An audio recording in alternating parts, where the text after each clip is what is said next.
ખાતે શ્રાવણ માસને ધ્યાનમાં રાખીને પોલીસ દ્વારા વિશેષ વ્યવસ્થાઓ કરવામાં આવી। સોમવારથી પવિત્ર શ્રાવણ માસનો પ્રારંભ થઈ રહ્યો છે। જિલ્લામાં આવેલ દ્વાદશ જ્યોતિર્લિંગ પૈકીના પ્રથમ એવા સોમનાથ મંદિર ખાતે દુનિયાભરમાંથી દર્શનાર્થીઓ શ્રાવણ માસમાં વિશેષ અવસરે દર્શન કરવા માટે પધારતા હોય છે।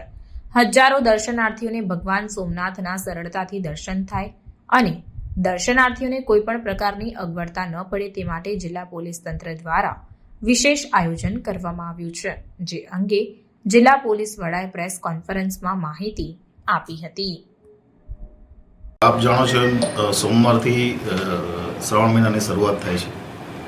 સોમનાથ મંદિર ખૂબ જ ભક્તોની આવવાની શક્યતાઓ ગયા વર્ષે લગભગ 10 થી 12 લાખ જેટલા ભક્તો શ્રાવણ મહિનામાં આવ્યા હતા।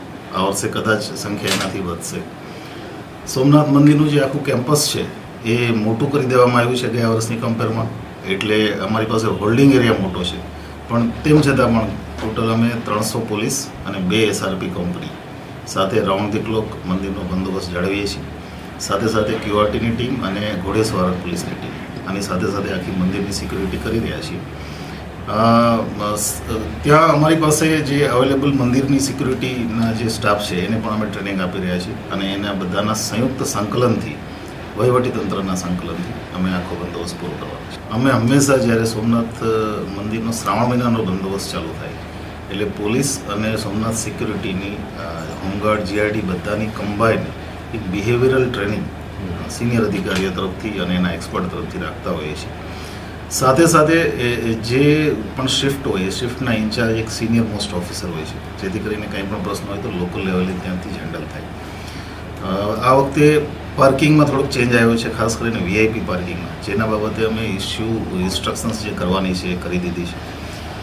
2-3 જાહેરનામા, કારણ કે સર્કિટ હાઉસ જવાનો જે રસ્તો છે એ વન વે કરવો પડે એવો જરૂરી છે, જેને કારણે તેને 2-3 જાહેરનામા 1-2 દિવસમાં બહાર પડી જશે અને એની અમલવારી પણ લોકોના સહયોગથી અમે કરી રહ્યા છીએ। ઘણા સમયથી સોમનાથના એન્ટ્રી જે કમ્પાઉન્ડમાં એન્ટ્રી ગેટ છે ત્યાં એક સ્વાગત કક્ષ બનાવવામાં આવ્યું છે અને ત્યાં જ અમારી એક ક્વિક રિસ્પોન્સ ટીમ હોય છે, ત્યાં જ અમારી બોમ્બ ડિસ્પોઝલની ટીમ હોય છે, એટલે પોલીસની હાજરી ત્યાં સતત રહે છે।